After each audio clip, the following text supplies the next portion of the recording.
Okay, I think we're finally ready to start. And again, I apologize for the delay. And here we are.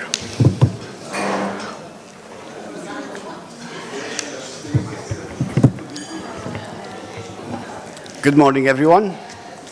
My name is Fateh Azam. I'm the director of the Asfari Institute for Civil Society and Citizenship at the American University of Beirut. I'd like to welcome you all on behalf of my colleagues in the Asfari Institute and on behalf of our partners in this conference, the second annual conference of the Asfari Institute and the Arab Studies Institute on the topic academia and social justice. This is the second annual conference. In fact, it is our third conference following the inaugural conference that took place in May 2013, all three of which were done in partnership with our colleagues at the Arab Studies Institute. And I would like to thank Bassam and all of the colleagues at the Institute for their support and partnership with us on this. The Asfari Institute is still relatively new. This is our second year of operation. And after the inaugural conference in 2013, it took us about a year and a half to kind of set ourselves up and come in and have staff and begin to think about what we are doing and what we want to do and what our purpose and mission and goals are, etc. And I'm very, very happy to say that we hit the ground running finally last year, and we are now have quite a full program we can talk about, as we meet over coffee and lunch and everything else. But I want to here express some special thanks to Ayman and Sausan Asfari, who are the main donors for the establishment of the Institute, and to the senior leadership of the American University of Beirut, both the previous administration that worked with Ayman and Sausan Asfari to establish the Institute, and the current administration, Dr. Fadl Khouri and Provost Mohammed Harajli, for their ongoing support of the Institute. Without further ado, I would like to, we had asked Dr. Fadl Khouri, president of AUB, if he would come and present an opening welcome remarks for this conference. He unfortunately had to travel, so he asked Dr. Mohammed Harajli, Provost at AUB, if he would read his statement on his behalf. Dr. Harajli, tfaddal.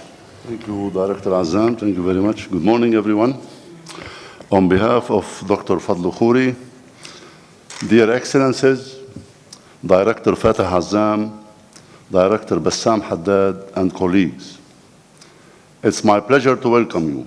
Unfortunately, in my absence, due to a long-planned trip to the second annual Asfari Institute conference organized in partnership with our friends at the Arab Studies Institute at George Mason University in Washington, D.C. The focus of this year's conference is on academia and social justice. This is an appropriate and timely topic for the region at this time, and for AUB as it celebrates its 150th years of public service in Lebanon and the region. The Asfari Institute has made remarkable contributions to AUB and the Arab world's culture since its inception. Some of the things that I am told by faculty, staff, and alumni show their great pride in the Institute's role in increasing awareness and facilitating dialogue, something that has long moved my intellectual curiosity. Recently, in my commitment to learning more about our transdisciplinary centers, I queried friends in Lebanon, the Arab world, and the US, some of whom have been fairly critical of other aspects of AUB. What I heard from these folks was very consistent with the thoughts of the members of the AUB community, and the opinions below are composites from my observations and those of my interviewees. I took my time because in order to get adequate and meaningful perspectives and data and not prompt people to answer in whatever way they thought I wanted, the following were the views of the group and are quite compelling to me. 1. The Asfari Institute is thriving as a forum for discussions of the future of Arab civil society and is a major asset for AUB, the region, and the Arab world. 2, the Institute is successfully providing a forum for a free exchange of ideas. 3, its leadership team represents remarkably effective enablers of dialogue and has garnered further respect across campus. 4, the work being produced and written by the Asfari Institute is of a very high caliber and is of a great value for Lebanon and the Arab world and the civil society in this part of the world. AUB faculty and the staff alike are proud of having the Asfari name and institute on our campus. Why do I believe that it's important to have the Asfari Institute at AUB? I stated the following in my inauguration address on January 25, 2016. A full half of the population in many Arab countries is under the age of 25. Economic opportunities are limited. As a consequence, too many young lives fail to reach their potential. Globally, higher education is becoming increasingly unaffordable for most people, worsening social cohesion and increasing economic disparity. Tuition increases have accelerated at many universities, including AUB in recent years. All this puts us in a real danger of becoming more economically elite than we are intellectually elite, which is a fundamental threat to our mission. It also goes to the heart of this year's conference topic, academic and social justice. We have a responsibility to ensure that higher education is accessible, equitable, and serves the community. In the inauguration, I advocated for a culture of service. I said at the time, the philosophy that we learn in order to serve has found its object in many turbulent periods of the past 150 years. There have always been people who need our help. Today, it is imperative to take the lead in helping growing numbers of refugees who have come to this country seeking our aid. Our great neighbor, Syria, when it emerges from its terrible civil war, will need to be restored. Its cities rebuilt, its civil society repaired, its children educated, its people given medical treatment. AUB is the best equipped institution in the region to provide the complex, multidisciplinary expertise needed to be of real help thanks to our exceptional faculty. While turning substantial amounts of our attention to one of the greater human disasters of the last 25 years, we cannot avert our eyes to the needs of other refugees and underprivileged peoples. We want to help the best and the brightest Palestinians, Yemenis, Iraqis, and the economically disadvantaged Lebanese. We have to remain the aspirational university for all of the best and the brightest, regardless of race, creed, origin, nationality, gender, economic circumstance, or political persuasion. The significance of AUB in its 150th year cannot be overstated. We are learning the lessons of the past, while setting our sights on the future. One thing has not changed since Daniel Bliss founded AUB in 1866. We are determined to make an impact on knowledge and on society. A huge part of what we must accomplish in order to help rebuild Syria and the whole Arab world post-Arab Spring, I'm not sure if it is spring, is to help rebuild civil society through efforts like those of the Asfari Institute. The Asfari Institute exposes our faculty and the staff to the realities of Arab civil society while providing hope for the future. A real path forward. By listening, by engaging, by sharing and learning over the next few days, you will work together in order to serve. So enjoy and imbibe in the great culture, cross-cutting vehicle, and is the second vehicle that is the second annual Asfari Institute Conference on Civil Society and Citizenship. It and you will make a difference. Thank you very much. Fadlu Khouri. Thank you very much, Dr. Harajli, and please pass our sincere thanks also to Dr. Fadl Khouri for his kind words and for his contribution to opening this conference. When we, within the Asfari team and talking with our colleagues at the Arab Studies Institute, were thinking about our theme for this year's annual conference, of course, our mandate and our thinking is about civil society and about citizenship. Last year's conference was about developing an agenda for active citizenship. The first thought that actually came and took hold very early on was the idea that, well, we in academia are also part of civil society. We are civil society. We leave the university to live with our communities, to volunteer in our organizations, to be part of our communities. But then as academia and living in society, what role can we actually play? If we are civil society, then what are we doing in civil society? We can certainly study, we can analyze, we can historicize, we can propose solutions, we can develop theories, we can think about what policies should be implemented, but for what purpose? We can do it. The question that really comes up is, can we actually be neutral as academia? Neutral in the sense of not having a sense of what the future should look like. And if the future should look like something, then what is that something? And that's when we came up with, for ourselves, it was a very clear idea that, if we want to build a future, a sustainable future, it has to be a future based on social justice, on equitable societies, on societies that are fair and open to all of its members, all of their members. So that's then, it became a fairly clear theme, academia and social justice.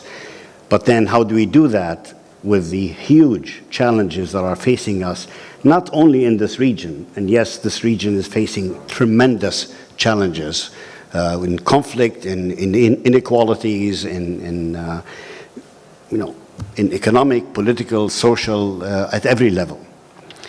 But also we're facing challenges globally because some of the dynamics that are happening in this region are also reflective of global dynamics. It's as though there is a conceptual war going on at the global level that has economic, political, social, and psychological and spiritual ramifications. So then we issued our calls for papers, and I want to thank all of you that have submitted, and we are very excited to see the variety and the complexity of issues that are being raised by your papers. This is your conference. This is a place where what you want to say can be said and can be discussed and debated and considered. And this is the role that we are hoping to play in this conference. I will stop here and ask our friend Bassam Haddad, Arab Studies Institute, to say a few words as well. Thank you. Thank you all for being here, and thanks to President Khouri for sharing his thoughts via AUB's Provost Mohammed Al-Harajli, Dr. Harajli, and Professor Fateh Azzam, as well as the co-director with Fateh Azzam, Rania Masri. I have only a few minutes, and I will actually be reading in order not to overstep my bounds time-wise. I am actually extremely delighted to be at this conference and to be a part of organizing it. This is the third conference in which the Arab Studies Institute has participated in co-organizing with the Asfari Institute for the past few years. It's actually an important time at which in which this conference is taking place, and it is an important time for academia and knowledge production.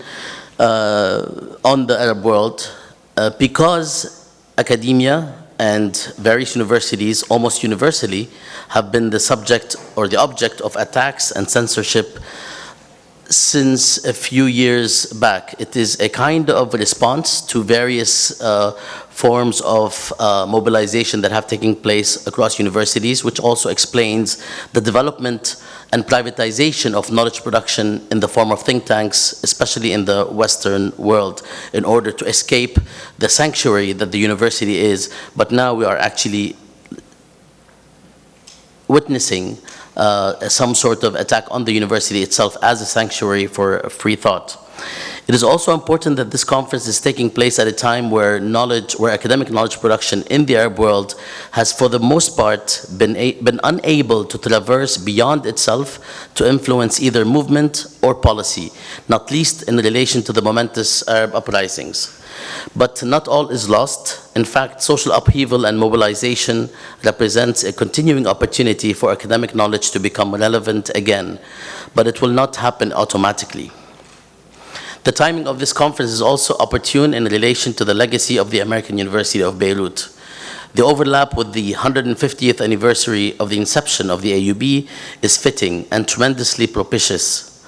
After all, AUB has been a bastion of knowledge production in the region and beyond for just as long, and more significantly, AUB has been the factory as well as the point of departure for some of the most refined scholarly minds, from Constantin Zre to Hanna Batatu, many in between and many after. The contributions of AUB in the last 150 years cannot but be celebrated. AUB has also been a hub for critical movements within the region and beyond, and that is actually a source of pride. However, the challenges ahead in terms of the topic of this conference are not easy. The American University of Beirut can either lead the way anew in harnessing free scholarly and critical thought, or it can settle for a strong legacy and let others lead the way. We all hope and strive for the former path, to have AUB regain undisputed leadership at various levels, not least in terms of its contributions to social justice and the kind of knowledge production that is unencumbered by various forms of undue influence and censorship. It takes a delicate combination of leadership, responsibility, and vision to uphold and augment standards of scholarly excellence while simultaneously defending what might not always suit the powers that be. It is out of this friction, out of this dialectic, that progress emerges, and history tells us this in other contexts. The failure of many universities to contribute to knowledge, let alone critical knowledge, has been born out of a desire to cruise and satisfy those who have disproportionate and sometimes absolute influence in their society. While Lebanon is not free of such influences, it offers one of the most robust opportunities for upholding standards of excellence and critical thought at once. The leadership of the university can do its part to achieve this, and I am confident that it will do so. But the task ahead must also be joined by others in the university community in order for it to succeed now and in the long run. I have been in an academic environment at US universities since 1986 with almost constant travels back and forth to the region. I have been in those environments as a student and as a researcher and as an educator. I have learned that even in seemingly liberal environments, perhaps especially in liberal environments, so much can be used to silence people and bury causes, all in the name of legality, procedures, and objectivity. Our task as educators is to resist this tendency wherever we may find it, but to resist it responsibly. This is not a call for a conservative approach, quite the contrary. There is nothing wrong with taking risks, especially when the context calls for it, as it does today.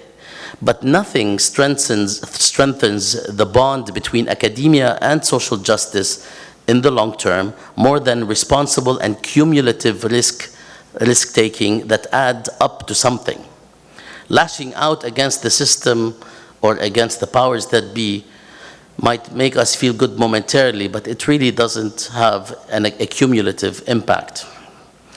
There is a time and place for everything, and we must recognize the opportunities and the limits of academic environments if we are intent and serious about making them work for social justice.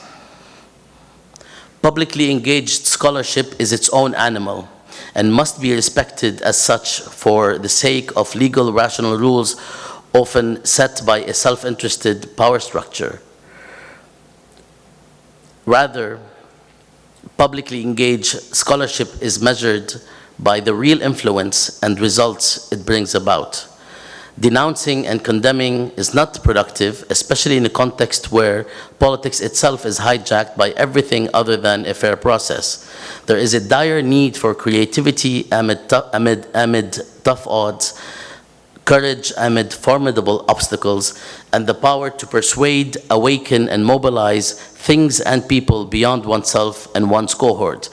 And to do that, we need a lot more than this desire to change. We actually need strategy, we need collective action, we need buy-in from constituencies, stakeholders, and even though some of this rhetoric sounds as though it has a conservative tinge, to actually make things work, you need these elements. I am hoping and looking forward to the next 3 days as a time where we can all observe, learn, and exchange ideas in this direction. And as we have seen from the program, we have a very rich set of panels, and we have a town hall, we have opportunities for discussion, and we are hoping that the end of the conference is actually not the end of the conference, because we are hoping to keep in touch with the people, organizations, and the initiatives that will actually be at this conference. And thanks again for coming, and thanks to Dr. Rajli and Dr. Azzam and to Dr. Lanya Masli for putting this together, and for all of the people that worked behind the scenes to make it happen.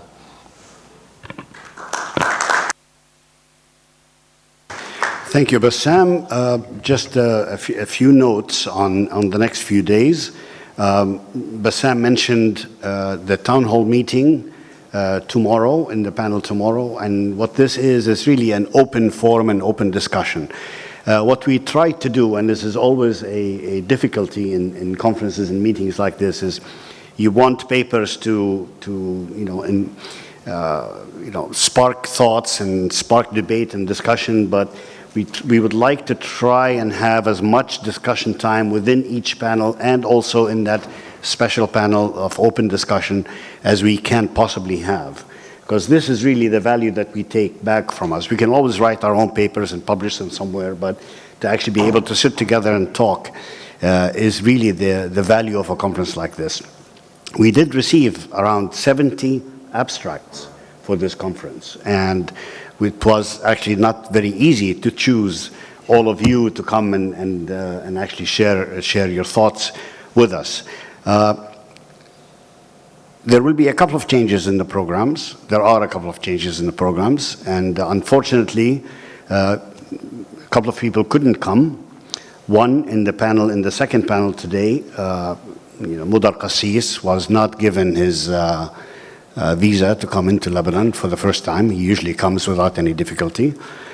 So he will be joining us via Skype, and I hope that will work technically without too much difficulty. We are already about 20 minutes late in our program, but that's all right. I think we can manage to recover from that. But what we'd like to do is have our first panel go until about, let's see, 10:30. From 9 to 10:30. We're 20 minutes late. So if we can cut 5 to 10 minutes of that panel, that would be very good. But the plan was to have it end at 10:30 rather than what you have in your printed programs now. And then we'll take our So at the end of that panel, we'll take our break, hopefully around 10:30 to 11, maybe cut another 5 minutes off of that to go into the second panel at 11 o'clock. And I think that's really all we have to say. Rania, do you want to add something that I missed? Well, Sabah al-Khair, I'd like to second all the welcomings and welcome everybody else again to this second annual conference where we're going to discuss very critical issues and hopefully go beyond simply a description of the challenges that all of us face, both as academics in terms of faculty and also as academics in terms of graduate students, in trying to pursue more active and more constructive engagement for social justice. We're hoping rather than simply to describe these challenges, we will also have time to describe opportunities for countering these challenges and where we can go forward. Just one simple particular note, the first panel will have 3 speakers instead of the 4 speakers that you see on your original agenda. And Dr. Alan Sears will not be speaking on the first panel, but we have kindly moved him with his permission to the second panel where he will be speaking along with Modar Qassis, who will be joining us via Skype, and Corina Mullen and Tori Brukowski. So just a very small change for you to note there. And thank you again. Thank you. Now we can consider the conference officially opened. Can I invite Dr. Omar Dewashi to chair the next panel and the speakers for the next panel, please? Ala Al-Azzi and Sari Hanafi and Coralie Pison Hindawi. Welcome, everyone.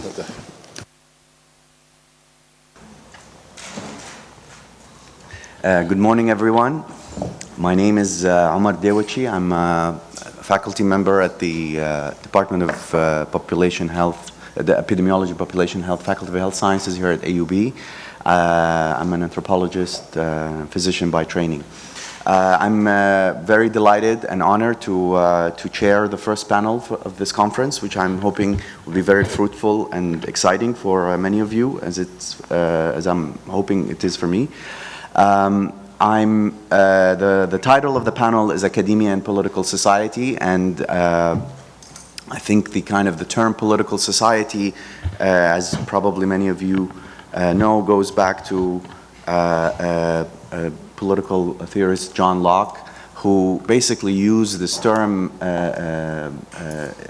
exchangeably with the notion of civil society, and he mostly theorized in his second treatise of government the idea that, how do people, usually use the word men, enter into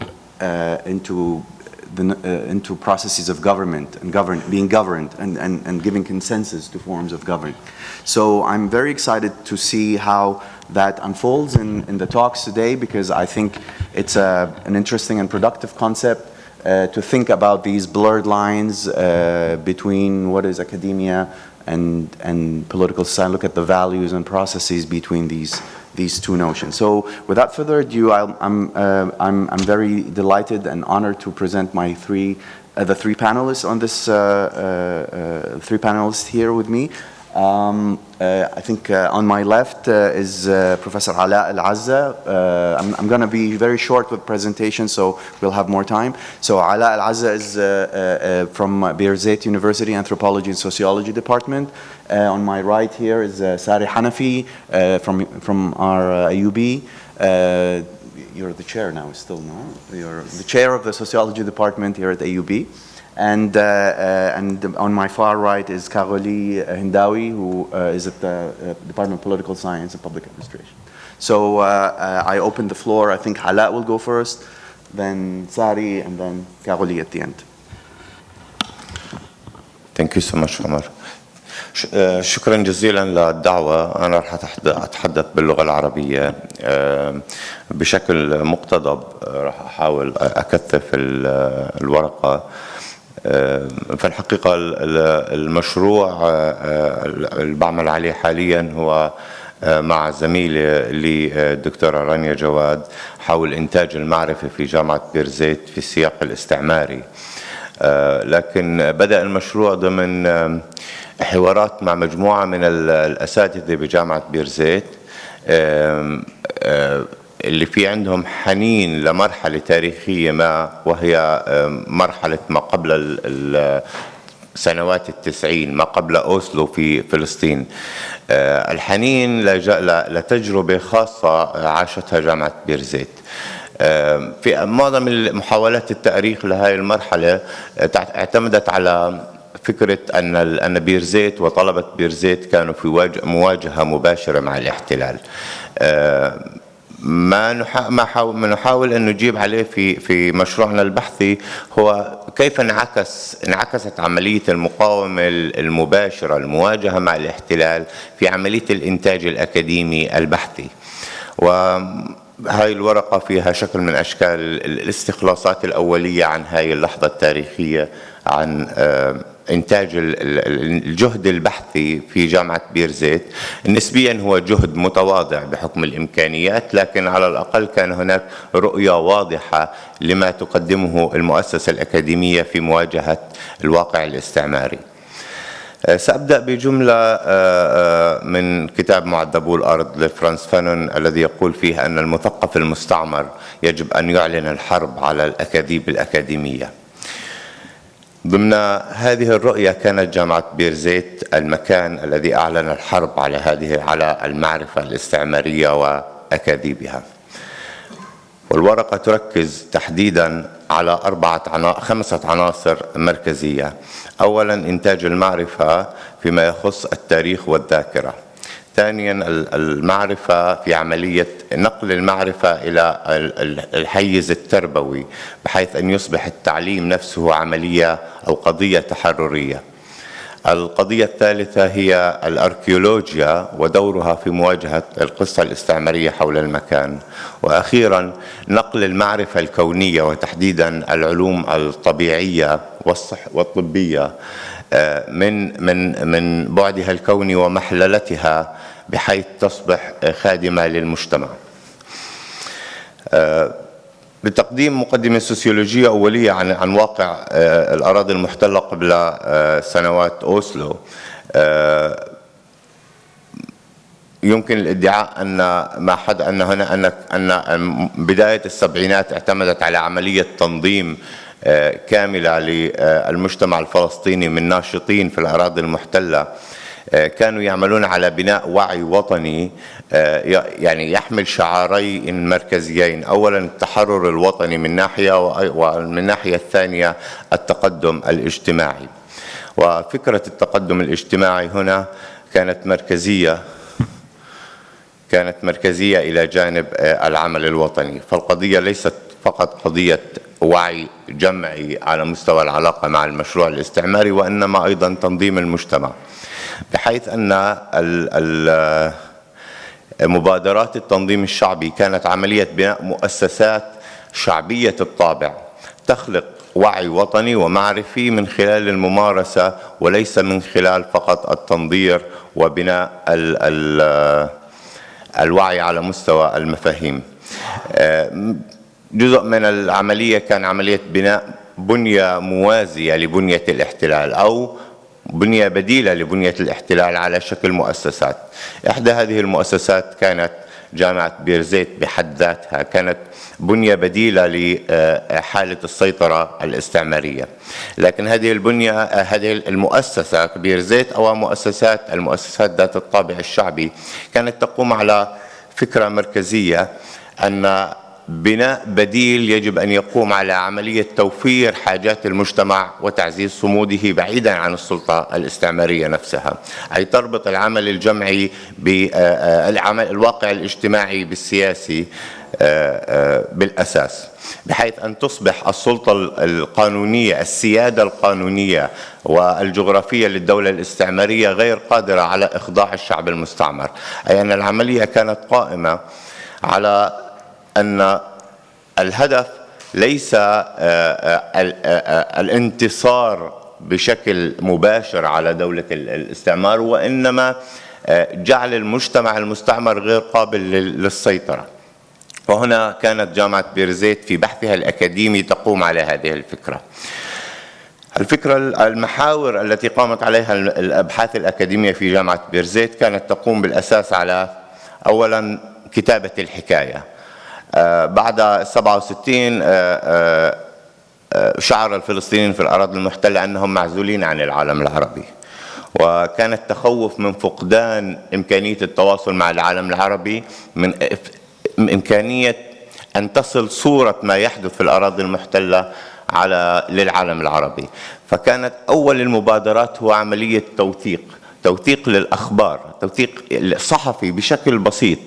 لكن هذه المبادرة، يعني هاي المبادرة في عملية التوثيق من خلال مركز التوثيق والأبحاث في جامعة بيرزيت كان لها أهمية، لأن عملية الأرشفة بحد ذاتها كانت ليست عملية تجميع للمعلومات، وإنما عملية بناء تاريخ، أو هي صياغة موقف تاريخي وتأريخي حول فلسطين.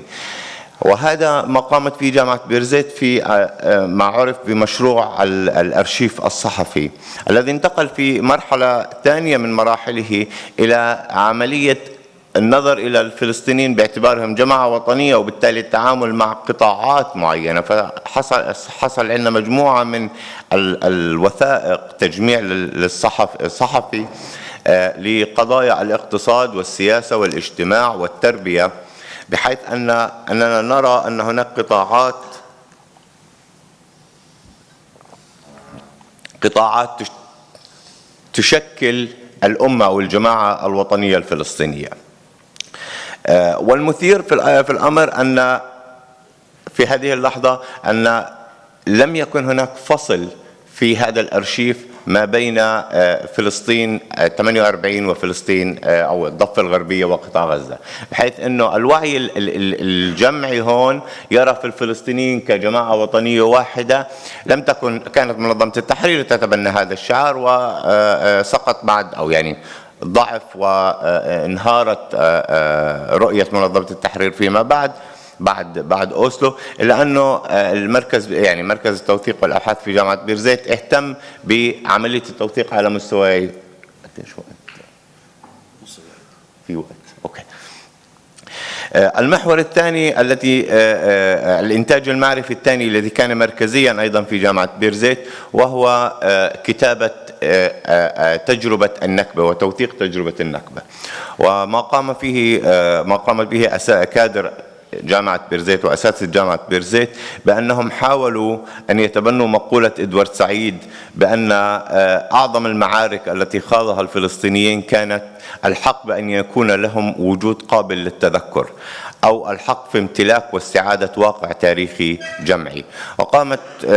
قام مركز التوثيق والأبحاث بإنتاج أكثر من 35 كتاب خلال سنوات الثمانينات وأواسط التسعينات، حتى أواسط التسعينات، عن 35 قرية مدمرة، بحيث أن كان هناك توثيق إثنوغرافي لتجربة القرية بناء على الذاكرة. وأصبح هناك حقل كامل في الكتابات حول فلسطين، وهو التاريخ الشفوي.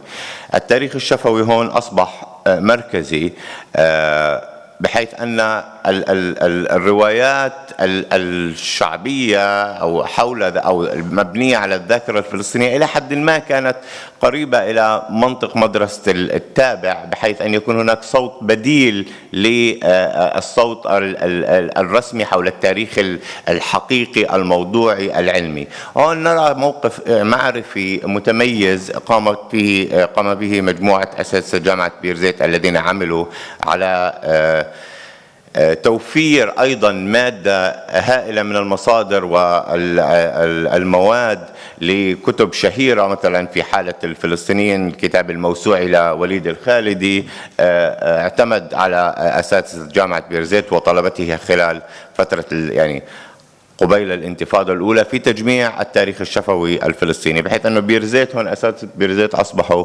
المصدر المركزي في توفير معلومات حول فلسطين.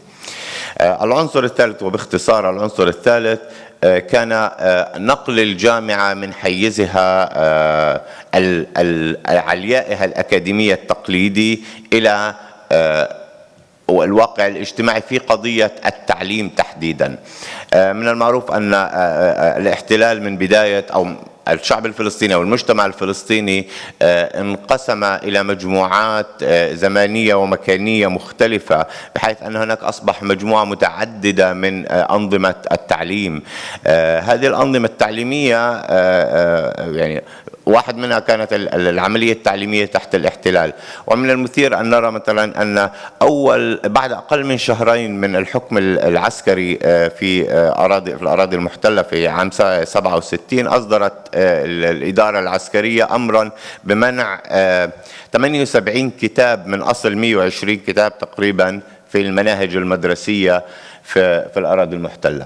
ما قام فيه أساتذة جامعة بيرزيت كان محاولة التأثير على العملية التعليمية. استحضروا جزء من الأساتذة المعلمين المدارس وعملوا على عملية تأهيل تربوي في السبعينات، بحيث أنه تصبح الجامعة مختبرات الجامعة لتعليم أساتذة الفيزياء، التعليم مساندة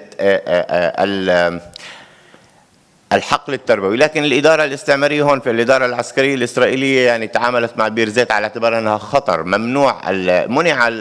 حتى منع أساتذة غزة على سبيل المثال من الوصول إلى الجامعة لأخذ تأهيل تربوي. اعتبرت مختبرات جامعة بيرزيت، المختبرات الكلية العلوم، موقع سياسي وليس أكاديمي، بحيث أن الأساتذة ممنوع أن يكونوا فيها. لكن في حالة فلسطين كان هناك هامش صغير وهو المدارس الخاصة. في المدارس الخاصة أصبح يعني حاول بعض أساتذة جامعة بيرزيت نقل المعرفة إلى المعرفة المغايرة لكيف تريد الإدارة الاستعمارية أن تربي الفلسطينيين من خلال المدارس الخاصة. أحد المشاريع المثيرة كان مشروع سمي التربية من أجل الوعي والمشاركة، ويعني هيك يحاكي أو هناك صدى للتربوي باولو فريري في هذا المشروع، بحيث أنه مجموعة من الأساتذة في جامعة بيرزيت قاموا بصناعة أو بكتابة كتاب كامل عدة فصول حول المجتمع الفلسطيني. والفكرة كانت نقل تحرير المنهاج المدرس تحرير المنهاج المدرس من نمطين من التعليم. الأول هو الرقابة العسكرية الإسرائيلية، والنمط الآخر كان المنهاج نفسه اللي كان منهاج أردني وليس منتجا فلسطينيا، وإلى حد ما كان محافظا في قراءته حتى لفكرة المجتمع. نرى في هذا الكتاب وفي هذا المشروع إلى حد ما النفس العالم ثالثي، القراءة إلى حد ما يسارية في فهمها لمفهوم المجتمع، ماركسية تحديدا، وعالم ثالثية إلى حد ما. العنصر المحوري الثالث بشكل سريع الأركيولوجيا. في جامعة بيرزيت كان هناك مشروع لنقد الأركيولوجيا الغربية فيما يخص فلسطين. الأركيولوجيا فيما يخص فلسطين اعتمدت على الفهم التوراتي للعالم، بحيث أن الأركيولوجيا أصبحت أداة في خدمة المشروع الاستعماري في فلسطين. ما حاولوا مجموعة من أساتذة بيرزيت، أحدهم قتل في في الانتفاضة الأولى، محاولة نقد للأركيولوجيا الاستعمارية القائمة على التوراة واعتماد موقف معرفي مغاير من خلال رؤية التاريخ الفلسطيني أو التاريخ العربي الإسلامي في فلسطين، ليس دفاعا عن السردية العربية الإسلامية، وإنما محاولة لقراءة مغايرة للأركيولوجيا في فلسطين. العنصر الأخير وباختصار عمر كان مختبرات جامعة بيرزيت والبحث في القضايا الصحية. سأذكر جملة لإحدى الأستاذات في جامعة بيرزيت التي وصلت إلى جامعة بيرزيت تحمل درجة الدكتوراه في الصيدلة التحليلية، واهتمامها المركزي كان بالطفيليات. فذهبت للبحث في إحدى القرى الفلسطينية وتبحث عن الباراسايتس، بدها تدور على الطفيليات، واكتشفت فجأة بأن القضية ليست قضية بحث بيولوجي محض، وإنما قضية بناء اجتماعي أو social construction، أن البيولوجيا ليست ليست قضية طبية ولا علمية، وإنما قضية اجتماعية سياسية وبيئية. باختصار، هناك عنصرين مركزيين في دور جامعة بيرزيت ما قبل أوسلو في إنتاج المعرفة. العنصر الأول كان إنتاج معرفة مغايرة للسردية الاستعمارية، والعنصر الثاني كان محاولة بناء حيز بديل يثق فيه المجتمع الفلسطيني ليعطي معرفة عن واقعه. يمكن الادعاء هنا أن المعرفة في جامعة بيرزيت لغاية مرحلة توقيع اتفاق أوسلو كانت بناء لسيادة شعبية في الأراضي المحتلة. شكرا.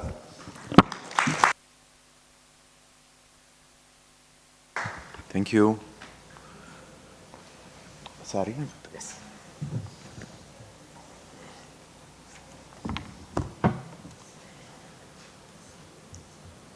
صباح الخير جميعا.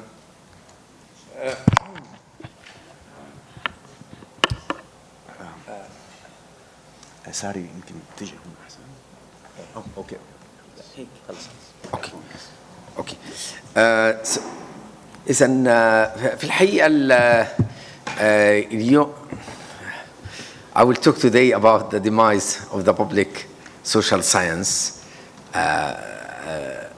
in the Arab world, and through one of the case study I did about writing op-eds in Lebanese newspaper. And this work is part of collaborative work with my dear friend Rigas Alvanitis, and we have just published a book in Arabic and in English. And deliberately we get the Arabic version first in order to generate a debate in the Arab world. So when I talk about, of course, newspaper writing, we can think about 6 different kind of writing, whether it's an editorial written by the newspaper staff or letter to editors, op-eds written by external people outside of the newspaper staff, statement, declaration, petitions, signed, long interviews, and recently what I noticed, because this research also is a comparative research with the Libération and Le Monde in France and New York Times in the United States, you have more and more a kind of a forum where you let expert reply. So I will be very telegraphic, and I will expand maybe if you are interested in a Q&A. So I use 2 methodology. First, it's to depict the contribution of academics. So I have a sample from 3 journals, Al-Akhbar, Al-Nahar, and the Daily Stars. We got 225 op-eds during this 1-year period from 2010 to 2011, according to certain sampling. And in order to do a qualitative analysis about the contribution of the academics, and I wanted to be clear, academics is not those who have PhD. Academics, those who work either in universities or in research centers. This is very important, okay? I mean, part-timer is not part of my reflection, okay? Somebody like Omar Nashabi, an outstanding researcher, etc., is not part of this research, okay? He is not affiliated full-time to a university. This is very important, okay? So I get 147 op-eds written by academics by extending my sampling to more 4 newspapers, and from 2011 during 3 years to 2013. Okay, so quickly, if I take the first sample, we have only 17% of op-eds is written by academics, okay? 38, so we have a small percentage, and when you go through the number of academics, you find the number is much smaller, because you have people, they are frequently writing, I mean professional writing, like Fawaz Trabulsi, Ahmed Baidoun, and actually it's very telling, they are retired faculty, and surprisingly Jad Sha'ban also write frequently, Asad Abu Khalil, etc., etc. Actually, it's newspaper are unconscious about the importance of writing of academics. So they, when I interview many of gatekeeper, I mean those who are in charge of the op-eds, and they tell me that why should target them, and rarely they invite anyone to write. Actually, they just receive the op-eds.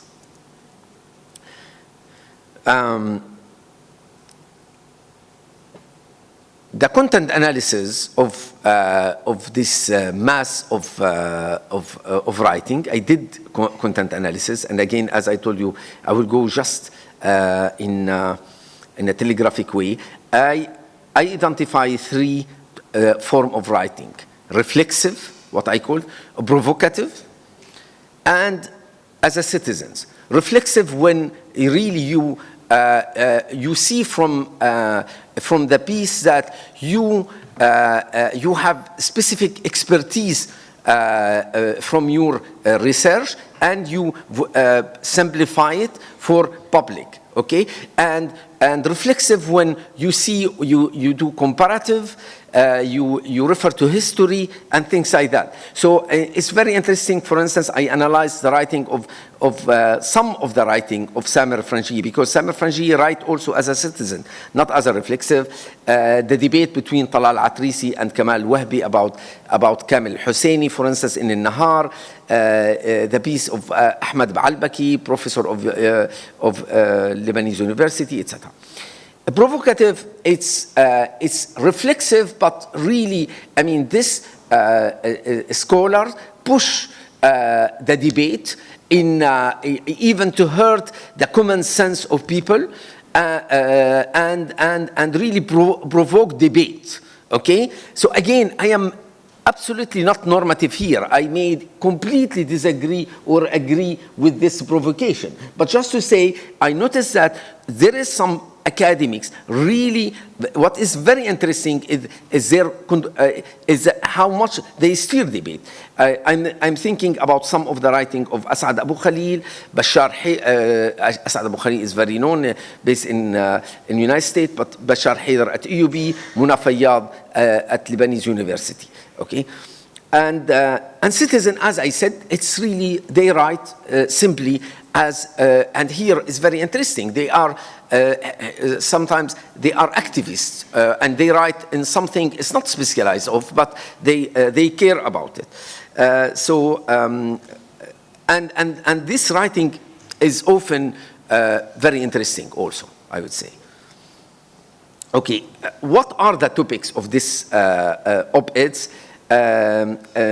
Written by academics, not, okay, so mainly politics, only 18% social science, and I tell you, if I do a better content analysis, maybe this is not less than 5%. I mean, again, it's our newspaper is fully engaged on political issue and much less social or cultural or economic issue. So I argue that we here in my talk, I will not say why, but it's clear it's related to commodification of higher education all over the world, and specifically in Lebanon, specifically at EUB. So,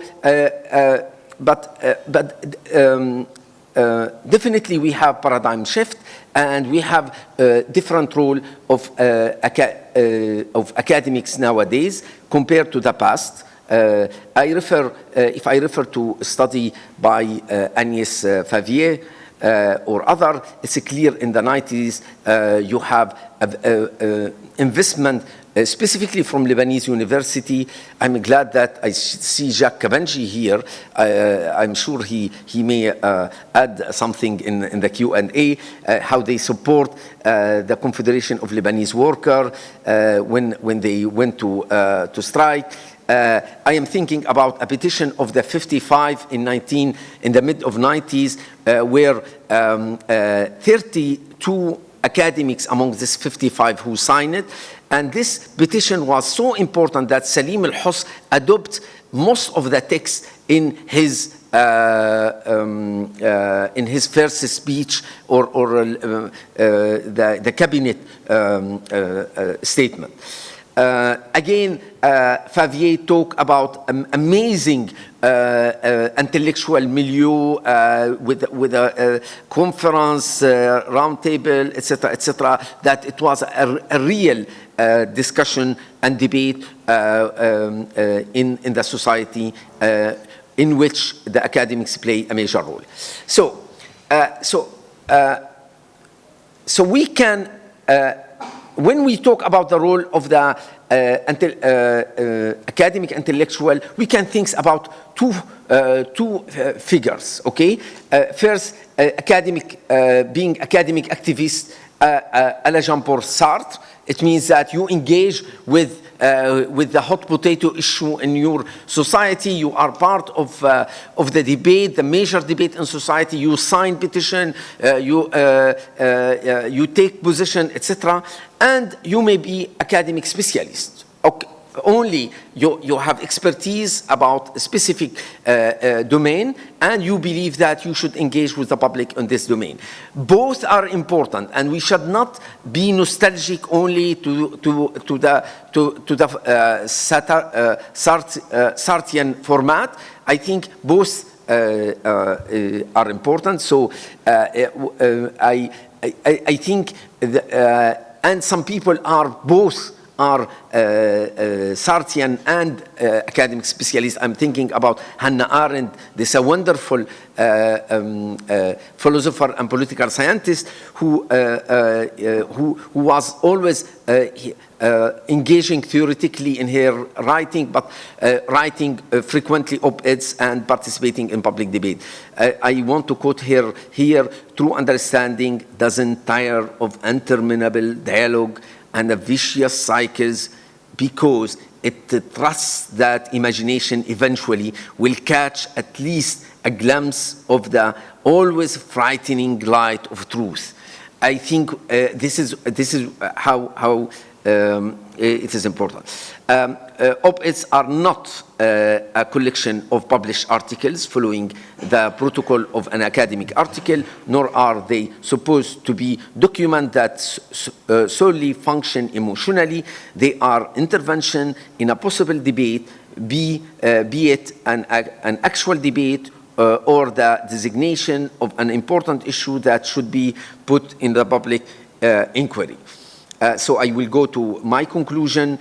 Academics could use a public forum that is offered by the newspaper to rationalize an issue of the debate. And I would like to insist here, rationalization doesn't mean that we are a rational subject.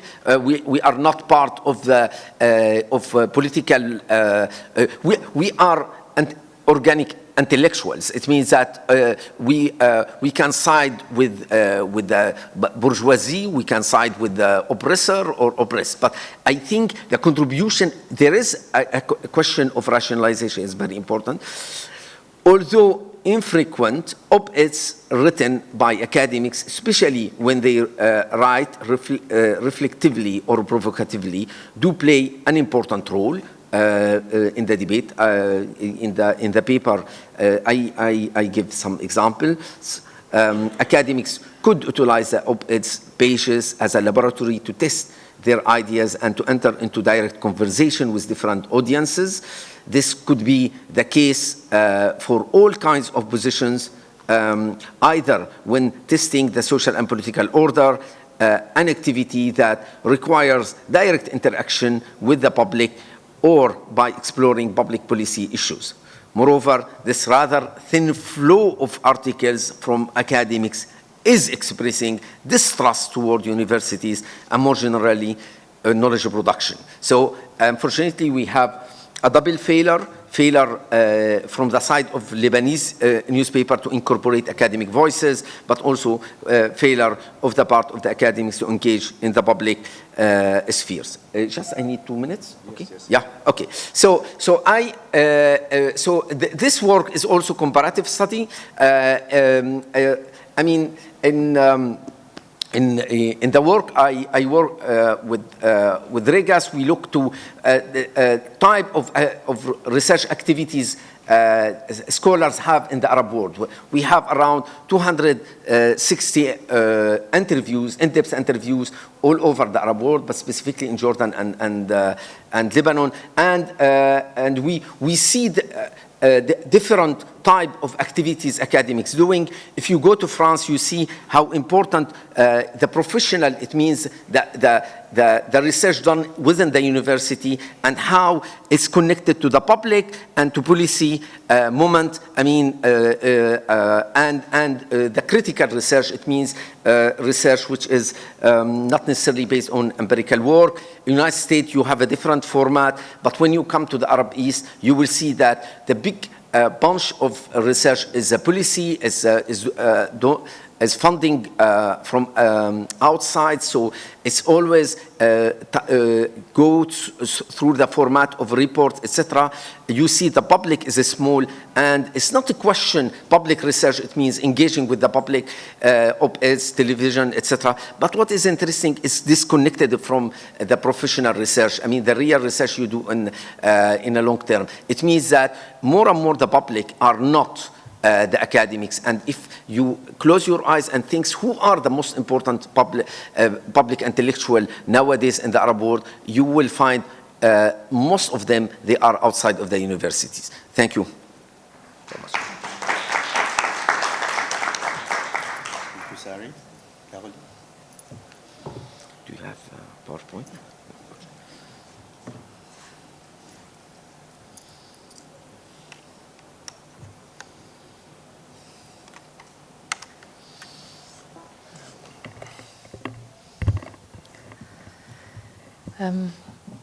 So this presentation, I'd like to.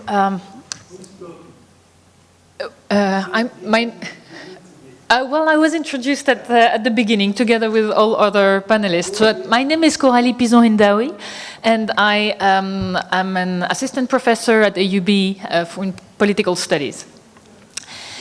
Here, I'd like to. We presented it in the beginning. We presented her name in the beginning. Right. Thank you. So I'm going to talk about the role of academia in individual, or what I call the individual responsibility to protect.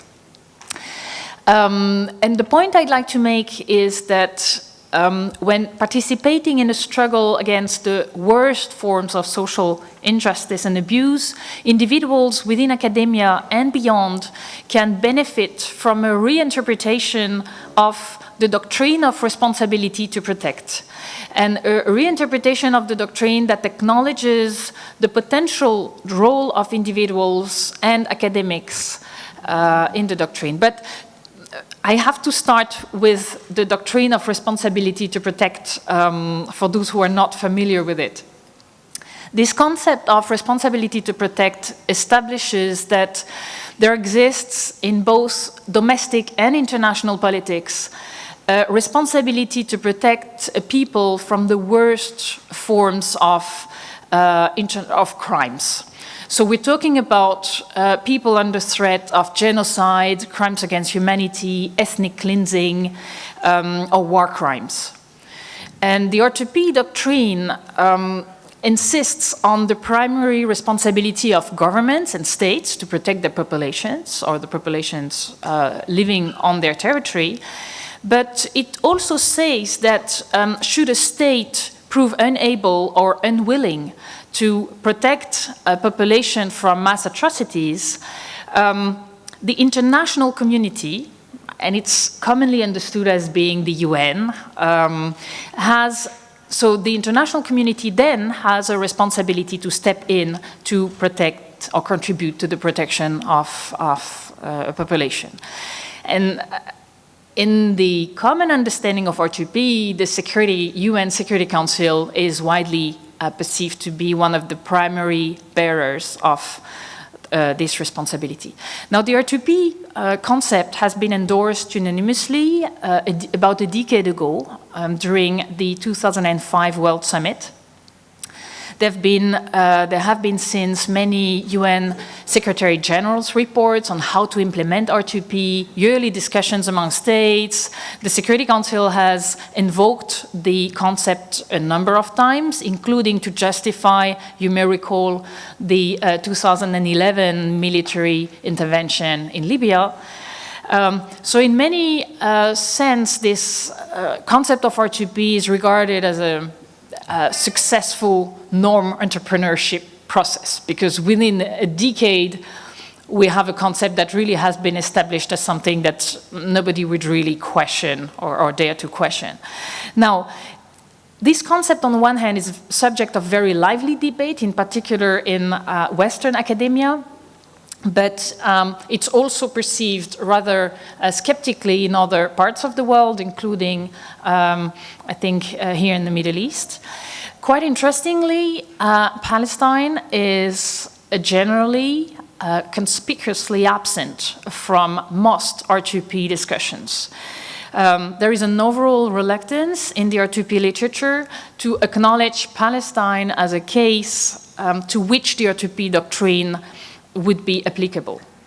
And of course, doing so means or implies recognizing that some of the gravest international crimes are occurring or have taken place in Palestine. And it's quite telling that during the 2014 Operation Protective Edge, in spite of the very well-documented pattern of attacks on civilian infrastructure and civilians, there was really, among the R2P scholarship, most scholars were not discussing the applicability of the concept to Gaza, and some were explicitly denying applicability of the doctrine to Gaza, and primarily they were arguing that R2P was not applicable because that was an international conflict and the R2P doctrine does not apply, which is a completely Kafkaian argument, but I don't want to go into that. So here, talking about R2P, I have to first acknowledge that I think many people in the region, in the Arab region, with an eye on the Palestinian case, perhaps also with an eye on the war in Syria and its civilian death toll, that from that perspective, R2P may look like a doomed concept. And this really came up from a research we did jointly with Fateh Hazzam on R2P, the Arab perspectives on R2P.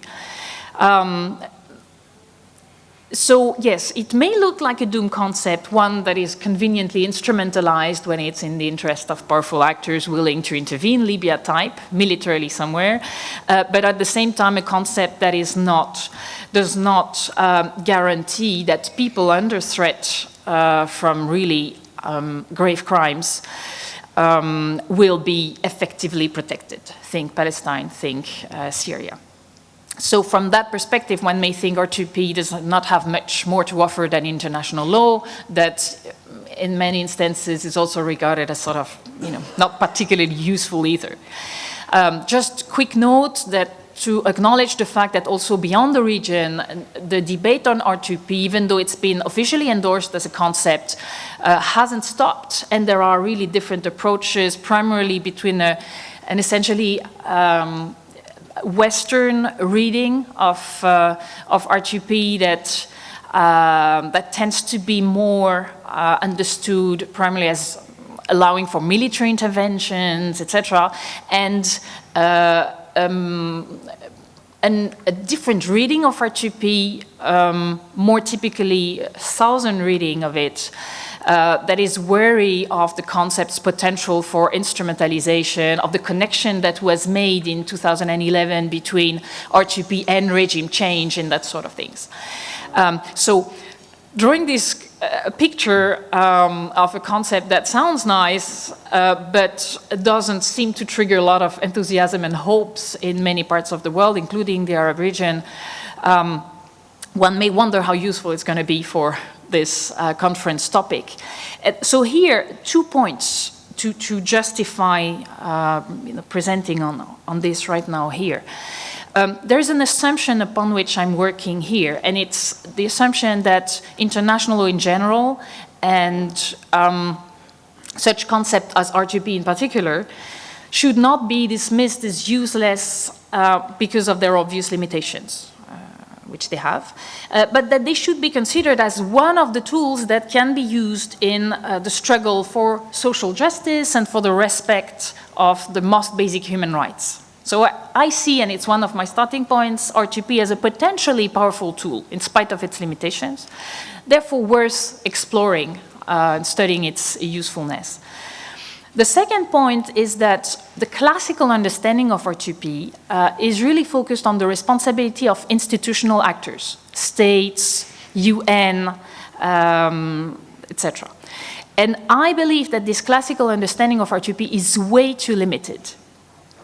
And something I've been working on is to call for an acknowledgement of the role that individuals can play in the doctrine.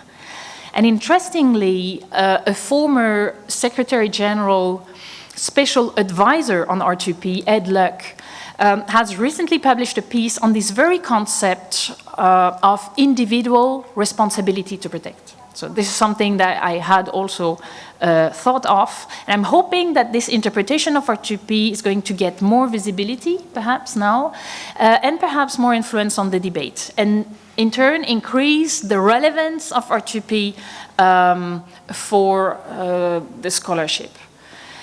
Now, if we admit that R2P is a potentially powerful concept that resonates particularly in the West, and if we agree that R2P could, maybe ought to be interpreted as including the responsibility of individuals to take matter in their own hands and try to do their part, in particular in the worst cases of international paralysis, so meaning when you have grave patterns of abuse, but the institutional actors that are normally supposed to step in don't do their job.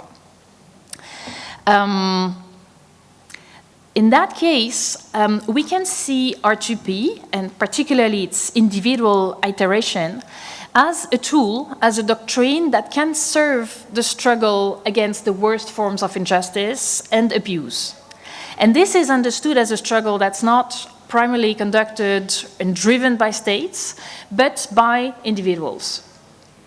Now, one of the persons that inspired me personally to come up with this notion of individual R2P and acknowledge the role that individuals can play is late Rachel Corrie. In one of the emails that she wrote to her parents a few weeks before her death in 2003, she was justifying, explaining her engagement for justice in Palestine in terms that I find strikingly close from what R2P, or all what R2P is supposed to be about. The way she was describing the situation in Gaza as amounting to where she was, as amounting as a form of genocide, just an abuse that is so overwhelming that it justifies dedicating dedicating her life to making this stop. This very, very powerful position, and this made me think that such actions had absolutely to be acknowledged as part of the doctrine, that this is actually the real where the real responsibility to protect comes from, much more than when France, for example, invokes that concept to justify an intervention, a military intervention to topple a dictator somewhere. So precisely in those cases in which there are widespread and grave abuse that may be considered to really amount to the top of the iceberg when it comes to crimes, so talking about crimes against humanity, war crimes, etc. And when the usual institutional actors are not doing their job and perhaps even actively or passively contributing to make things worse, in those cases I'm arguing that the R2P doctrine has to acknowledge the actors that do take actions, that do fill the void. I believe in most instances this being triggered by outrage. And those actors are individuals, activists of all kinds. And the Palestinian, the case of Palestine is really ripe with this, BDS movement, or think of Israeli conscientious objectors, Russell Tribunal for Palestine. So you see individuals, both insiders and outsiders to the conflict, taking action one way or another. And so I'm arguing these actions should be recognized as part of R2P because this is fundamentally what they're about. They should also be recognized because it seems that in those instances of international paralysis, individual actors are the ones that can make a difference and maybe push for action on the part of institutional actors. So you see, I'm slowly reaching this conference focus to argue that within the range of individual actors one may think of, academia has a crucial place. So as a place of knowledge production, expertise, but also to gain visibility. So academia is in a unique position to contribute to the construction of certain discourse, to shed light on certain facts. And I'd like to take just a couple of examples to illustrate. Take the scholarship of Ilan Pape, his work on ethnic cleansing of Palestine. So looking back at the birth of the Israeli state and documenting and labeling the process that took place in parallel with the creation of the state as a form of ethnic cleansing.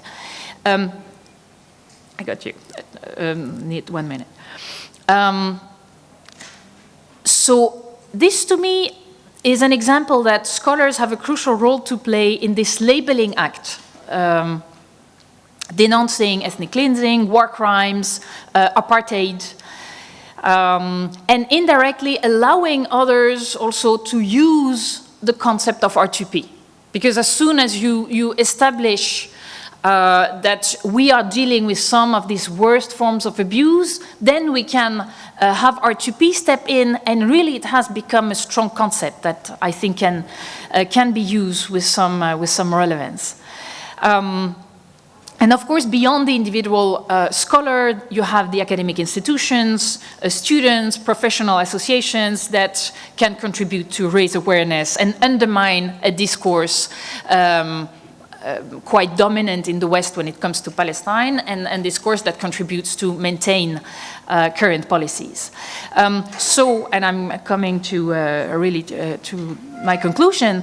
Therefore, I think the concept of individual responsibility to protect has the potential to be both an incentive for individuals in academia to act, but more importantly, it can be a potentially strong tool that academics can use to increase visibility of their research, to raise awareness on the worst forms of abuse. And I think it's a particularly powerful tool when it comes to Western audiences. I leave it there, been trying to squeeze years of reflection and connect it to the overall theme of this conference, but I hope we can, I'm interested in seeing how, whether you share this hope that this can be a tool that could be useful. Thanks a lot. Thank you, Ghuli. So I guess, do we have to stop by 10:30, or we can take a little bit of like 10 minutes? No? 10:30. Extra 5 minutes. Okay. So we have probably just about 20 minutes for the discussion.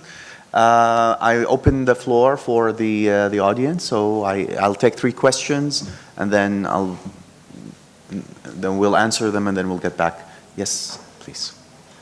And please introduce yourself. Rabab Abdelhadi, San Francisco State University.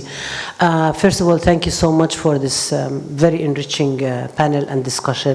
I have many questions, but I will limit to one question to Ala and one question to Sari. Ala بالعربي. حكيت أنت على الرواية عن بيرزيت ودور بيرزيت. أنا عندي سؤال، ماذا قبل بيرزيت وماذا خارج بيرزيت؟ يعني المعرفة اللي أصدرتها، اللي أنت قلت إنه أساتذة بيرزيت كانوا المصدر الأساسي للمعلومات عن فلسطين، بس ماذا عن المعرفة اللي أنتجت عن التاريخ الشفوي الفلسطيني من الفئات المختلفة، بما فيها الجمعيات الصغيرة، بما فيها فصائل المقاومة؟ كان كتير في إنتاج للمعرفة قبل بيرزيت. كمان برضو أساتذة بيرزيت في وقت الانتفاضة صح إنهم أنتجوا معرفة، بس كان برضو المعرفة مصبوغة، كدائما هي المعرفة بتكون بالاتجاهاتهم السياسية بموقفهم إلى آخره. فإذا فيك يعني تتحدث عن هاي الموضوع وقضية المعرفة الرسمية مقابل المعرفة اللي غير رسمية الشعبية إلى آخره. بالنسبة لساري، I'm wondering why did you limit the sample of your analysis to مثلا the 3 Lebanese newspapers الأخبار النهار Daily Star. مثلا إذا بتطلع على السفير, if you look at the Safir for instance, I think maybe there will be a different kind of, so I'm not sure. I mean, it's obviously it's your research and I don't know the whole research, but doesn't this kind of like selection skews the way you select the sample, skews the results of what you are coming out with? And the other question is there an assumption in the study, again, I'm not sure, that the media is an empty vessel, is sort of like, everybody, I'm not talking even about the differentiation, but also kind of like the editors will apply, because you said the editors are open, but they're also gatekeepers. If they are gatekeepers, they do keep the gates and they allow certain people and so on. Thanks. More questions? Yes, please. Go ahead. Yes. Bill microphone, please. Yeah. Rehab Sakhr, Cairo University. My question is to Sari and also to Ale. When you spoke about activism, academic activism, now we have like an argument that academia should be away from politics, not to politicize academia. So what is the limit between activism and politics? Here, I don't know about these academics you spoke about, but are they go deeply in politics, so they are members in parties, for example? How these being reflected to their rules in academia and so on? Is this dangerous, or you see it as something normal and so? My question to Ale is more about the meaning. هقوله بالعربي معنى الاستعمار. انه كل اللي قلته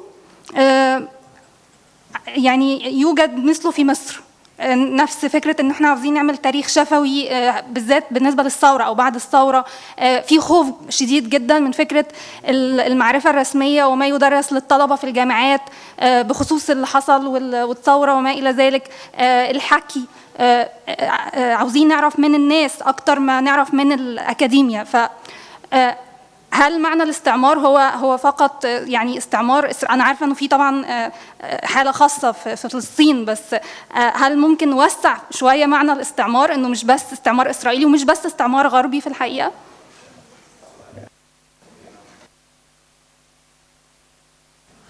Hi, Rami Ali from AUC, Anthropology. My question is to Coralie. I don't really understand why we would want to put the actions of individuals within the framework of a political science doctrine. I'm not able to understand why this is of any use.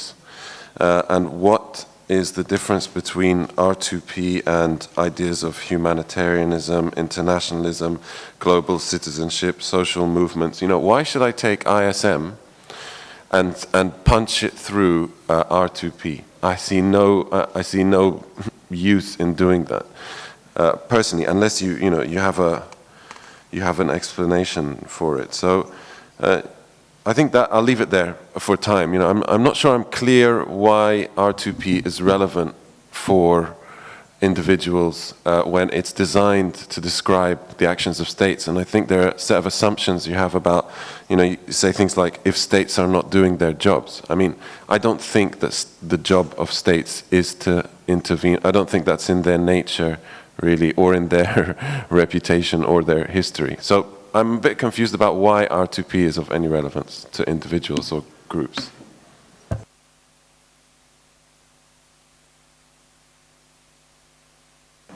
أبلش أنا؟ أوكي.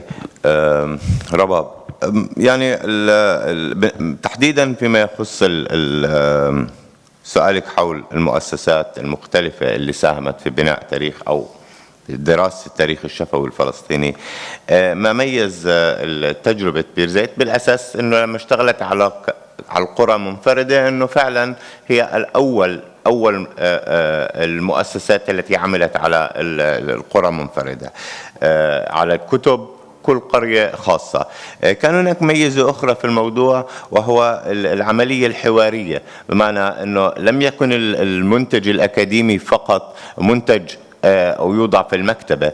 أهالي القرى نفسهم كانوا يصححوا المعلومات. هناك يعني رسائل ما بين محرري الكتب وبين أهالي القرى الفلسطينية اللي بتتحدث عن يعني معلومة هون خطأ، إشكالية، أعيدوا النظر فيها، إعادة طباعة يعني كان في هناك شكل من أشكال الحوار اللي المؤسسات الأخرى لا أعرف عنها أنها عملت بالطريقة هاي. كان في محاولات للتجميع. الاهتمام بالتاريخ الشفوي في هذه الحالة، تاريخ النكبة، بقدر أدعي بأنه صار أكبر في مرحلة التسعينات، واحنا بنحكي هون عن أول الثمانينات اللي اشتغلوا فيها جامعة بيرزيت، يعني تحديدا الدكتور شريف كناعني ومن ثم الدكتور صالح عبد الجواد كمؤرخ. فبنحكي عن حالة خاصة اللي بيرزيت ساهمت بشكل مركزي فيها. كان هناك في محاولات للاستفادة من المعرفة الشعبية في بناء المؤسسات البديلة أو التعليم والتربية الموازية لحالة للسلطة الاستعمارية، زي مثلا المسرح، الفنون الشعبية، المؤسسات الشعبية، الاتحادات النقابية، يعني أو المؤسسات الديمقراطية والمؤسسات الجماهيرية زي النقابات، عملوا على هاي القضايا، لكن لم تتحول إلى مؤسسة أكاديمية بمعنى منشور أكاديمي بيصدر عن جامعة. كمان بتضيف على الموضوع بقدر أدعي بأنه هناك كان في ثقة بالجامعة في الأراضي المحتلة، ثقة بالمكانة ورمزية الجامعة، واللي يمكن حصل له علاقة بالتحولات اللي صارت في داخل الأراضي المحتلة من السبعينات، لما تم اعتقال وطرد رؤساء البلديات اللي كانوا بيمثلوا القيادة المحلية في الأراضي المحتلة. لم يكن هناك أي مؤسس أي بديل. بيرزيت كان عبت فراغ كأساتذة، كإدارة، كمكان لجعل يعني لإنشاء تقريبا حالة تمثيل للشعب الفلسطيني، لدرجة إنه في أول التسعينات بيرزيت يعني السخرية والنكتة إنه في اتفاق في مدريد، في مفاوضات مدريد، كانت السخرية من الصحافة الإسرائيلية بأنه إسرائيل تفاوض جامعة بيرزيت، لأنه يعني جزء كبير من الوفد المفاوض للأسف كان من جامعة بيرزيت. السؤال الثاني بالنسبة لموضوع الاستعمار، ممكن التبني النموذج النظري اللي أنا قدمته فيما يخص بناء سرد مؤسساتي رسمي، أو ما ممكن تسميته بهيمنة معرفية على المنتج المعرفي حول أي واقع. الدولة بالمعنى المجرد تعمل على بناء هيمنة، لأنه ما بتعمل بس من خلال السلطة، يعني السلطة العسكرية أو العنف المباشر، إنما على مستوى بناء هيمنة ثقافية. وبالتالي يعني ما ينطبق على دولة الاحتلال تمارسه الدول الدكتاتورية، يعني تحديدا اليوم، مش تحديدا بس انه يعني بكل العالم العربي هاي ممارسة قائمة. ما تمثل الأكاديمية والناشطين السياسيين أو الأكاديمي الناشط السياسي بنفس الوقت هو عمليا محاولات كسر، تشكيك، نقد للسلطة اللي بتقدمها أو السلطة المعرفية للدول، للمؤسسة الدولة، وأيضا للرواية اللي بتقدمها. وبالتالي هون بصير في عملية يعني تصبح الأكاديمية هي نقد ثقافي، وبالتالي ينطبق على حالة الدول السلطوية في العالم العربي. شكرا. اوكي. في الحقيقة الخطة كانت مع السفير، وانعملت السفير وضعت البيانات. فهذا بس على كل حال التحليل الأساسي رباب هو تحليل الكواليتاتيف على الأكاديميين. وفي الحقيقة السفير لا تخرج من القاعدة. أنا برأيي الجريدة الأهم يلي استكتبت أكاديميين هي الأخبار في الحقيقة أكثر بالفترة على الأقل يلي أنا درستها. Your second question is very important, and I think absolutely our newspapers in Lebanon is a view papers, as Nabi Dajani used to say, and not a newspaper. It's very one-sided, and this is why Hazim Saghi cannot write about the Gulf in Al-Hayat, and Nahla Shahal cannot write about Syria in Al-Safir. I mean, this is a full-time stuff. Okay, so it's so. I mean, when I study STL, Special Tribunal for Lebanon, I look how the newspaper contribute in the debate about extremely divisive event in Lebanon is this tribunal. I found only one university professor who wrote about STL. If you take the news about STL, you find that no academics, I mean, no contribution of a professor of law in Lebanese university. I mean, it's scandalous. So it's really here where I insist about the mission of rationalizing the debate. And and this lead me to the other question that I am not in favor of Weberian scientists. I mean, again, a few days ago, Omar referred to a very important text, Science as a Vocation. Okay, in 1917, it's a talk to graduate students. So, in which Weber, in that time, I mean, although it's very interesting, he talked about the engagement of the scientists. I mean, engaging with the society, but with so-called free pre-assumptions. Or, I mean, he put it in a very, I would say, artificial way. I do believe that our faculty should be excellent scientists and excellent advocates. I mean, it's part of being scientist is really to have intellectual integrity. But being advocate is to have social responsibilities. It's exactly like the way Coralie talk Absolutely. About the example she brought is extremely beautiful. That in fact we have a social responsibility, and of course when we teach, if I am teaching, I should distinguish between both of them. Say this is where I am talking as a scientist, where I am talking as an advocate, and not and to make it clear for a student. And being advocate is a very different from being partisan. You don't advocate for any political parties, but you engage with issues. So between partisana and advocacy, etc.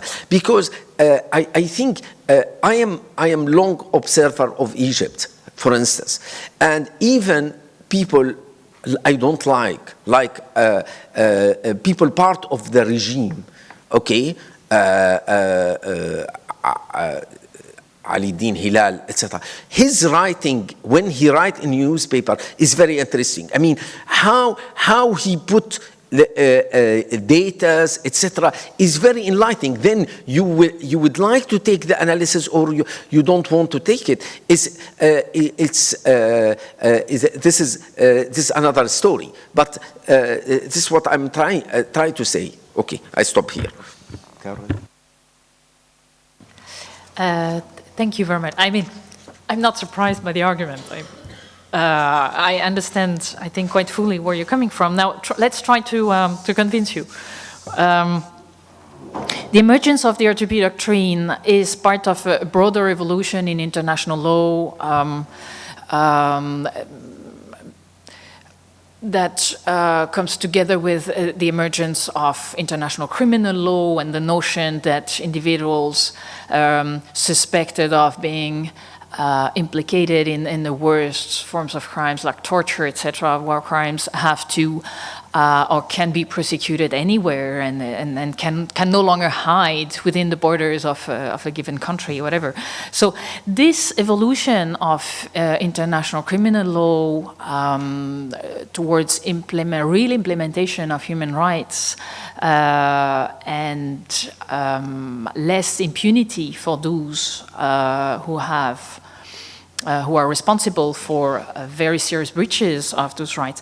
This evolution, I personally see it as a progress towards, a more just society. I'm glad that, even though it's a slow pace, I'm glad that we are witnessing progress, and that, for example, in a very enjoyable to me anecdote, once back 7 years ago, a person as former US Secretary of Defense Donald Rumsfeld had to flee Paris one day for fear of being arrested. So had to flee the luncheon that had been organized in his honor. So this I see it as something, a progress towards better world. So I look at R2P as part of this evolution in international law. And what does R2P tells us? It tells us that there is a right of individuals to be protected from the worst forms of abuse, at the very least. So protected from torture, from having to live in an apartheid, etc. So in that sense, it's a great idea.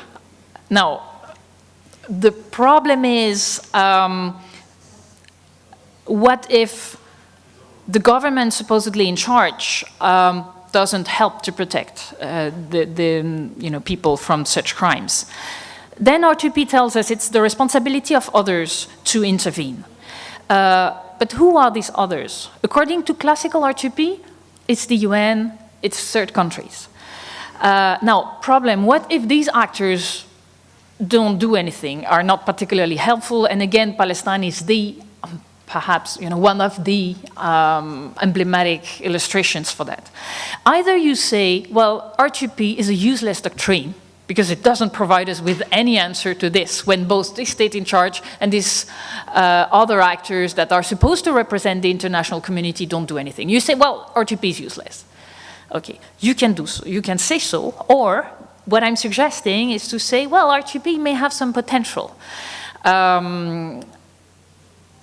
And then, if these classical actors are not doing what R2P says they should be doing, maybe we can look at other actors. And actually, my starting point was not coming from the doctrine and trying to find other actors, but it was looking at what was going on the ground in those cases of international paralysis and looking at and realizing or acknowledging that there is a lot that is going on, that many people are not standing idle, they are taking matters in their hands. And my point was to say, okay, then let's acknowledge it as part of R2P, because what seems to motivate a lot of people is exactly what R2P is about. So why should there be a disconnect that only states are supposed to or have the right to invoke this doctrine, which is potentially powerful, but in spite of their obvious limitations when it comes to ethical action, etc. And why prevent individuals from being able to use that concept?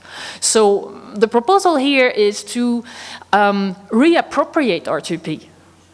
And so, what else did I want to? So, in that sense, I don't see that it's necessarily it's a revolutionary concept, but it's simply an additional tool that can be used.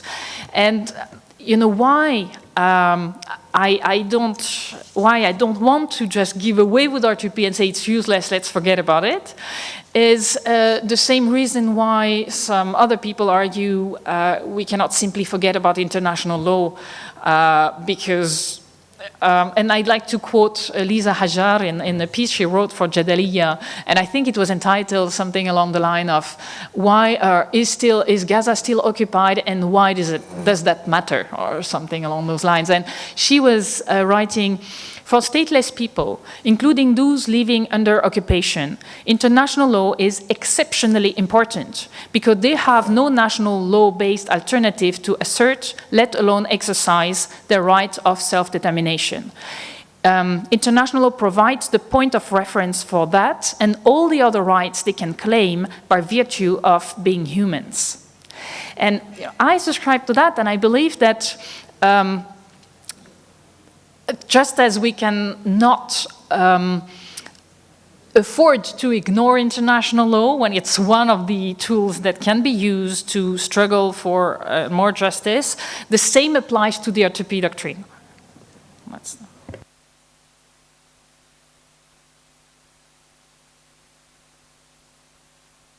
Take a couple more questions, maybe. Yes, please. And the gentleman. Thank you very much. And thank you for all speakers, and especially Sari. I will limit myself to comment on his presentation. It's fascinating. Could you introduce yourself, please? Jacques Cabangi.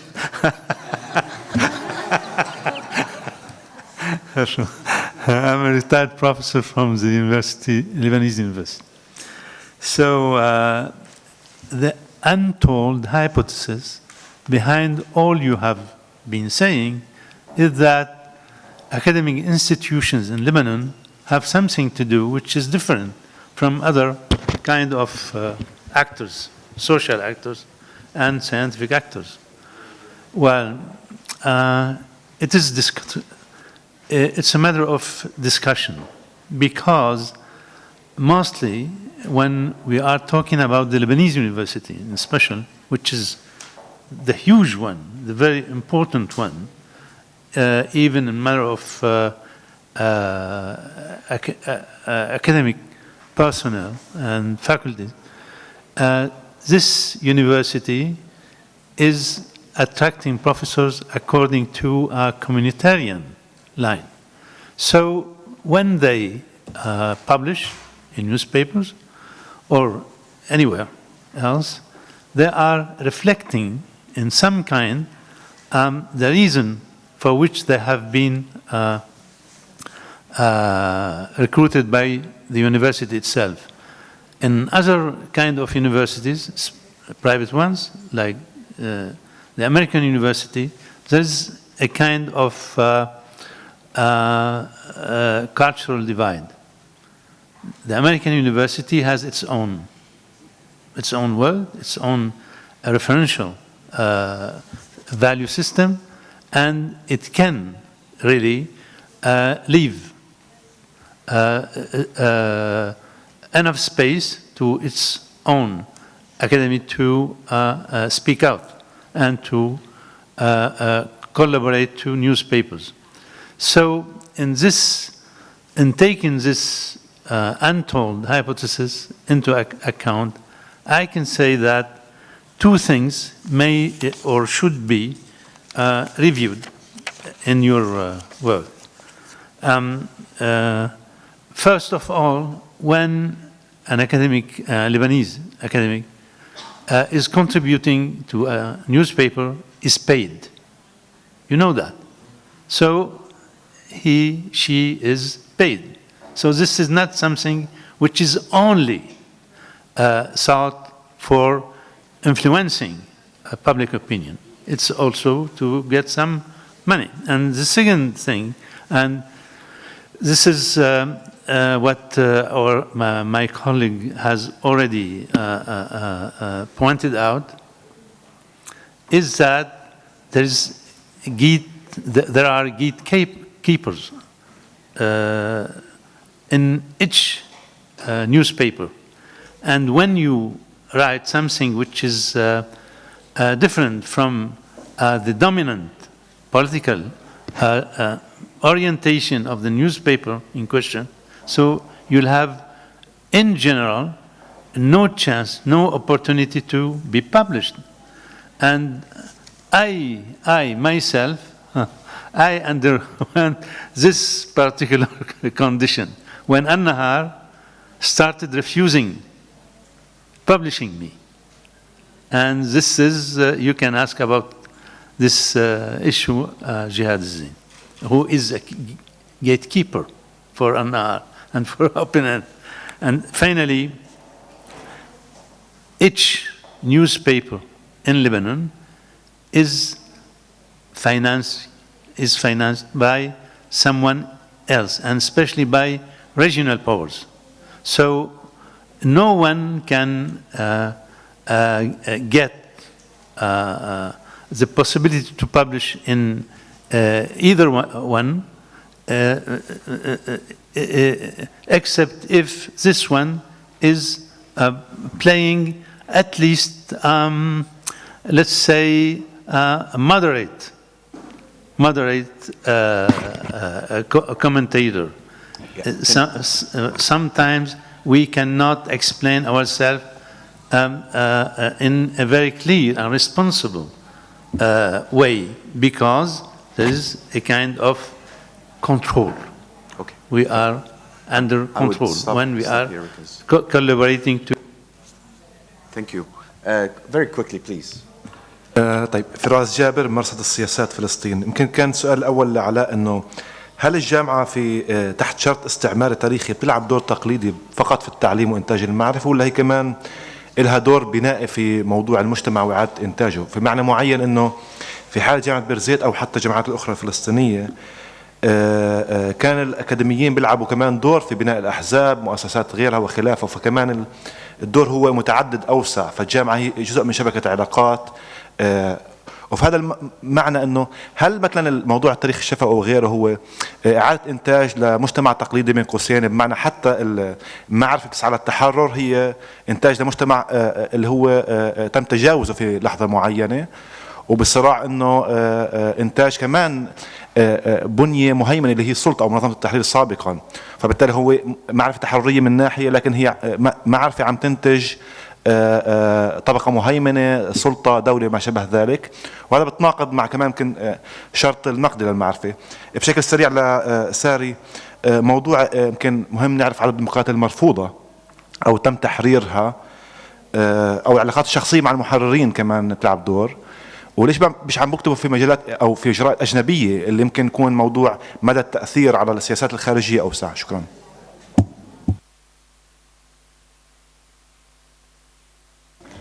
باختصار، فيما يخص انا حكيت عن، يعني يمكن ما كانش واضح في التوك نفسه، انا حكيت عن مستويين. المستوى الاول هو مستوى التحرر الوطني، والمستوى الثاني هو الرؤية التقدمية اللي لعبتها كمان بيرزيت في تغيير العلاقات الاجتماعية في داخل المجتمع. للقضية التاريخية في مسار التحرر الوطني كانت عملية بناء السردية الوطنية، أو على الأقل إعادة الاعتبار للتاريخ الوطني فيما يخص الممارسة اللي هي جزء من الشبكة من المجتمع. بيرزيت لعبت بشكل كبير في عملية تحويل من يستطيع الوصول إلى الجامعة، بمعنى في أواخر السبعينات لمنتصف الثمانينات دخل كم هائل من الناس اللي جايين من طبقات شعبية في الأراضي المحتلة اللي ما كانوا بيقدروا يوصلوا للجامعة في لحظة أخرى. بالتالي يعني لعبت بيرزيت عمليا في تغيير حتى البنية الطبقية في داخل المجتمع الفلسطيني، في بناء قيادة محلية مغايرة للطبقة الوسطى المتعلمة اللي كانت يعني في تاريخ الأراضي المحتلة ضمن السياق الأردني، حتى ضد المؤسسة أو القيادة التقليدية التقليدية في المجتمع الفلسطيني. اليوم أنا يعني كنت حذر جدا، أنا حكيت عن مرحلة ما قبل أوسلو. اليوم يعني في تحولات زميلتنا الدكتورة ايلين ممكن يعني تحكي لنا عنها أكثر في الورقة تاعتها. في تحولات هائلة على إنتاج المعرفة نفسها، على دور المؤسسة الأكاديمية في فلسطين. يعني very quickly. Two things or more. Yeah. Okay. Very quickly. I mean, the interview we did with the scholarly community, those who go and write for op-eds, etc., they don't do it for money. I mean, and personally, for instance, I publish often in op-eds. I never got money. I mean, so now this is the first time I know that I can claim money. So no, I think often they don't do it for money. They do it because, I mean, this is the profile of those really who go to the op-eds. It's really because they care about to transmit their message. Of course, there is a question of gatekeeper, but the landscape of newspapers, you can personally, I put op-eds in some journals. They don't accept it. I kept moving to another options until they publish it. It means that, in fact, there is no. I think there is no reason to say that people don't publish because of the newspaper. They don't take it, and this is a question of. I'm talking about in the Arabic world. I mean, even if in Egypt today, look where is Amr Hamzawi write nowadays? He doesn't write in any Egyptian newspaper. He write in outside. So I think what I'm trying to say, there is no reason to say because of the newspaper is so bad, etc. I cannot get my amazing message. No, you can always maneuvering, and I insist that I am not naive about again. Intellectual is a public. Academics is an organic intellectual. But what I'm trying to say that there is two things is very important empirically. I found is they bring facts where sometimes a debate without any facts. And secondly, the critical thinking. The critical thinking means that bringing two opposing views and make a synthesis, etc. This is what I think is very important. I will stop here. Okay, so using my responsibility to protect you guys, I declare the session is over. Thanks everyone for exciting conversations, and we'll see you after the break. Just a technical point, we are going to have a very short break. I would encourage everybody to be back at 11 o'clock. So rather than a 30-minute break, it's closer to an 11-minute break. So please do what you need to do and come back quickly so that we can have not another shortened panel on panel 2. Thank you again.